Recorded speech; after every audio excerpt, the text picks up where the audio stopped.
শুরু করি। বিসমিল্লাহির রহমানির রহিম। প্রিয় সাংবাদিক ভাই ও বোনেরা, আসসালামু আলাইকুম। দীর্ঘ 16 বৎসর এই দেশের মানুষ এক ভয়াবহ ফ্যাসিস্ট সরকারের বিরুদ্ধে লড়াই করেছে, সংগ্রাম করেছে, প্রাণ দিয়েছে, শহীদ হয়েছে, আহত হয়েছে, গুম হয়েছে গণতন্ত্র উদ্ধারের জন্য। ফ্যাসিস্ট হাসিনা সরকার পরিকল্পিতভাবে এদেশের মানুষের ভোটের অধিকার কেড়ে নিয়ে 3টি নির্বাচনকে প্রহসনে পরিণত করে গণতন্ত্রকে ধ্বংস করেছে। একদলীয় শাসন ব্যবস্থা প্রতিষ্ঠার জন্য সকল নির্যাতনমূলক ব্যবস্থা গ্রহণ করেছে। রাষ্ট্রের সকল প্রতিষ্ঠানগুলোকে দলীয়করণ করেছিল, রাষ্ট্রযন্ত্রকে সেই লক্ষ্যে অস্ত্র হিসেবে ব্যবহার করেছে।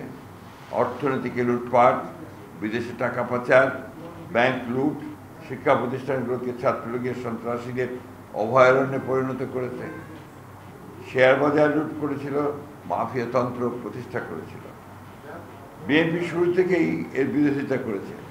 দেশনেত্রী বেগম খালেদা জিয়ার নেতৃত্বে অত্যাচার, নির্যাতন, হত্যা, গুম খুনের মধ্য দিয়ে সেই সংগ্রাম ও আন্দোলনকে দমন করতে চেয়েছে। বিএনপির 60 লক্ষ নেতাকর্মীর বিরুদ্ধে মিথ্যা মামলা, দেশনেত্রী বেগম খালেদা জিয়ার বিরুদ্ধে সাজানো মামলা,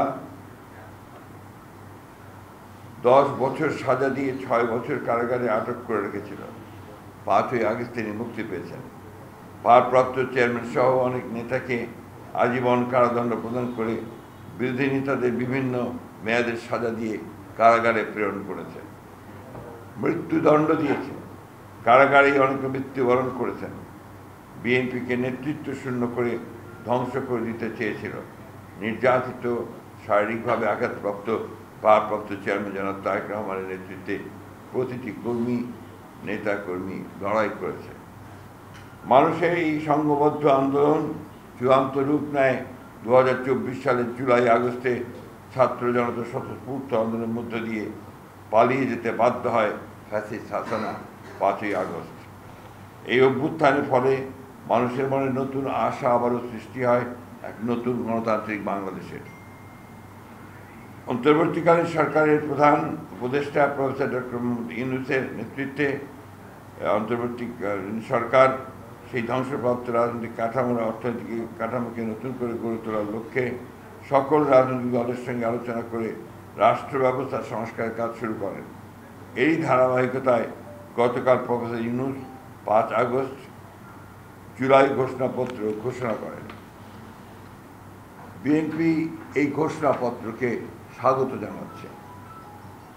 বিএনপি বিশ্বাস করে এই ঘোষণাপত্রে রাজনৈতিক দলগুলো যে অঙ্গীকার করেছে তা পালনের মধ্য দিয়ে এক নতুন গণতান্ত্রিক বাংলাদেশে রূপান্তরের কাজ শুরু হবে। সুযোগ সৃষ্টি হবে এক সাম্য, মানবিক মূল্যবোধ ও ন্যায় বিচারের ভিত্তিতে সত্যিকারের প্রগতিশীল সমৃদ্ধ বাংলাদেশ নির্মাণের প্রক্রিয়া। বিএনপি যে সকল রাজনৈতিক দল, ছাত্র, কৃষক, শ্রমিক সহ সকল স্তরের জনগণ এই সংগ্রামে অংশ নিয়েছেন, শহীদ হয়েছেন, আহত হয়েছেন, পঙ্গু হয়েছেন, তাদের জানাচ্ছে আন্তরিক কৃতজ্ঞতা, ধন্যবাদ এবং অভিনন্দন। প্রিয় সাংবাদিক ভাই ও বোনেরা, লন্ডনে বিএনপির ভারপ্রাপ্ত চেয়ারম্যান জনাব তারেক রহমান ও প্রধান উপদেষ্টা প্রফেসর ডক্টর ইউনূসের বৈঠকের মাধ্যমে নির্বাচনের সময় 2026-এর ফেব্রুয়ারি মাসে যে ঘোষণা করা হয়েছে তাকে স্বাগত জানাচ্ছে। বিএনপি মনে করে এই ঐতিহাসিক ঘোষণা বাংলাদেশে রাজনৈতিক অচলাবস্থা কাটিয়ে উঠবে এবং গণতন্ত্র উত্তরণের পথকে সুগম করবে। বিএনপি মনে করে এই নির্বাচন সুষ্ঠু, অবাধ, নিরপেক্ষ ও সকলের কাছে গ্রহণযোগ্য করার জন্য সরকার ও নির্বাচন কমিশন সকল ব্যবস্থা গ্রহণ করবেন।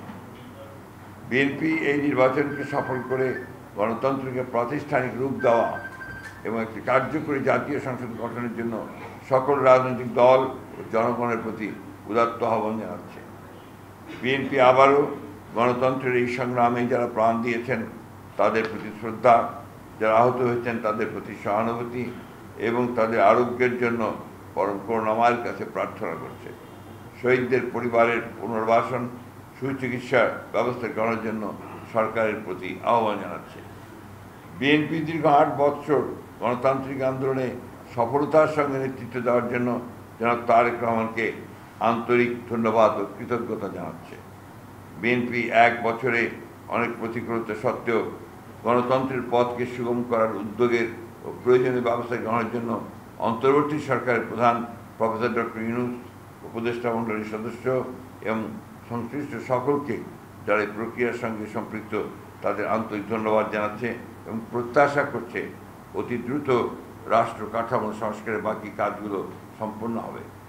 আসুন আমরা স্বাধীনতার ঘোষক শহীদ প্রেসিডেন্ট জিয়াউর রহমানের যে স্বপ্ন সমৃদ্ধ বাংলাদেশ, দেশনেত্রী বেগম খালেদা জিয়ার আজীবনের যে সংগ্রাম গণতান্ত্রিক বাংলাদেশ এবং আমাদের তরুণ নেতা তারেক রহমানের আধুনিক মানবিক গণতান্ত্রিক বাংলাদেশের যে স্বপ্ন তাকে আমরা বাস্তব করে তুলি, জনগণের আশা আকাঙ্ক্ষা পূরণ করি।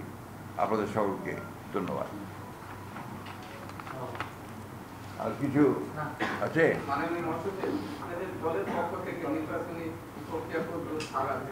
আমাদের প্রক্রিয়া তো চলছেই।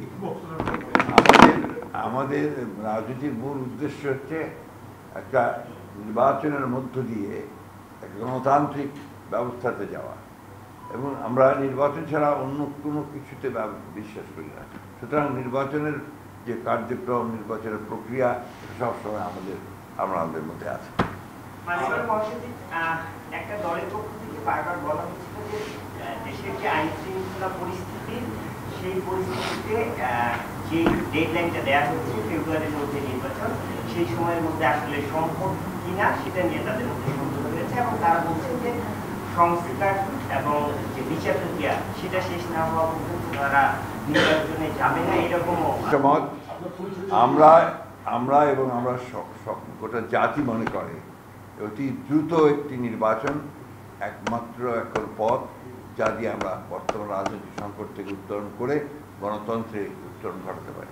মাননীয় মহাসচিব, আমাদের ঘোষণাপত্রে স্পষ্টভাবে উল্লেখ করা আছে যে একটি নির্বাচিত সংসদ প্রয়োজনীয় সাংবিধানিক সংস্কার করবে এবং পরবর্তী যে ব্যবস্থা সেগুলো নিবে।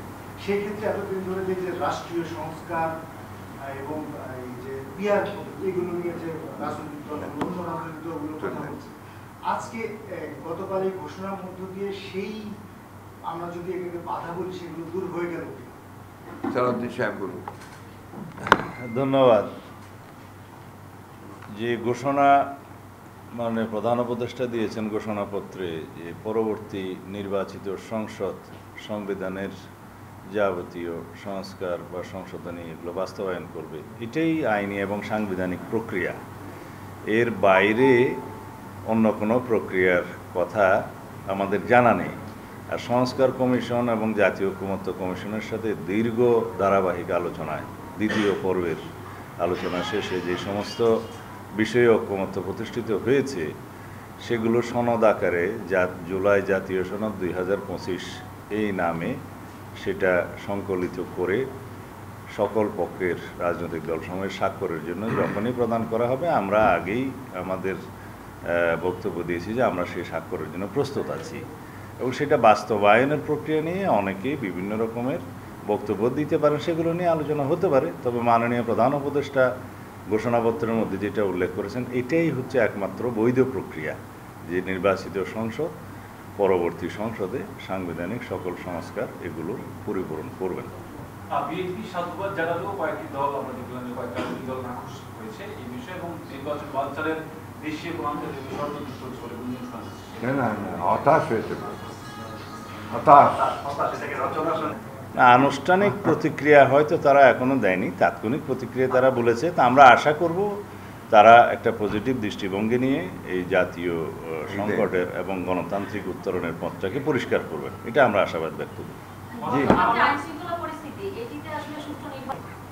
আপনার 3 মাসে আপনার 91-তে আপনার নির্বাচন হয়েছে, তখন একটা ছাত্র গণ অভ্যুত্থানের পরে সেই নির্বাচন হয়েছিল।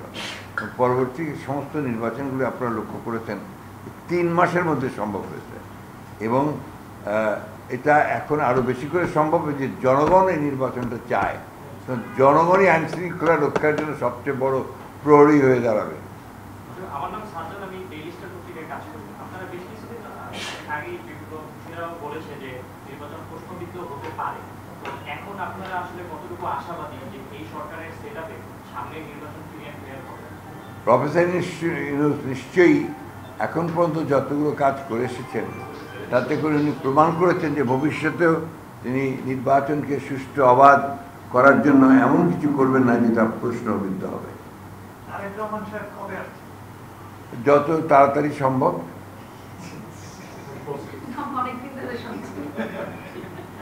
শুনতে শুধু ভালো লাগবে, একটা ওয়েটিং ইজ আপনার। Thank you, thank you. এই আজকে একটু মিষ্টি খাওয়া অবশ্যই, আমাদের সঙ্গে সঙ্গে তারাও কম কষ্ট করে। আমার আরেকটা দৃশ্য মনে পড়ে যেটা আজকাল দেখা যায় না, যে আমরা যখন আপনার মিটিং করতাম এই সামনে প্রচন্ড রৌদ্র, হ্যাঁ সেই রোদ্রে আপনারা ঘন্টার পর ঘন্টা দাঁড়িয়ে থাকেন, আবার মাঝে মাঝে পুলিশ তারা করে, তখন এই জিনিসগুলো তো আপনাদের সঙ্গে তো আমরা শেয়ার করি। থ্যাংক ইউ স্যার, এগুলি মনে করার জন্য।